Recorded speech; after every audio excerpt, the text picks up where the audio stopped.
Today, on the 23rd of April 2021, Great Lakes Safaris, one of the most successful safari tour operators in Uganda, marks its 20th anniversary.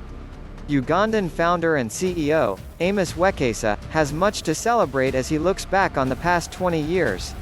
Here, exclusively for Forbes, I talked to him about his remarkable rise to success from humble beginnings and how his latest launch, Great Lakes Safaris Foundation, GLSF, has an authentic, give-back philosophy. This new venture will be committed to sustainable development by creating opportunities to support rural communities located in vulnerable wildlife areas of Uganda.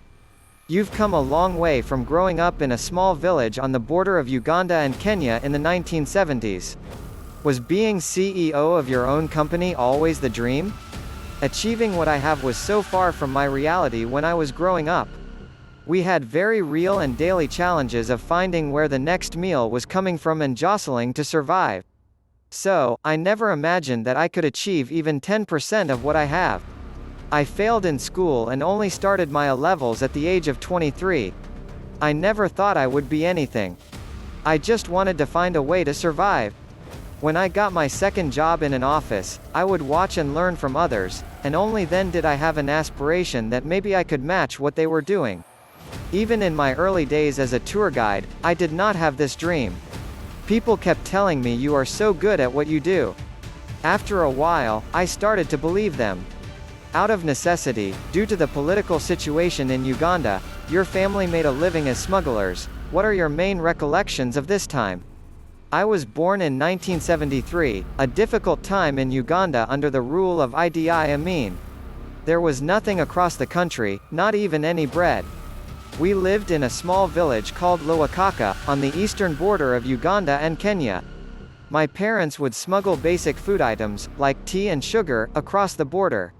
There was always a chance they would get arrested by the Kenyan army. They had their goods confiscated many times, so naturally it would be easier for us kids to smuggle, as there was less chance of being caught. I remember we had to cross a river, which was so cold, and it would regularly flood. I was nearly taken by the river so many times. I was scared for my younger sisters, that they would be washed away. The little food we had was shared across the family.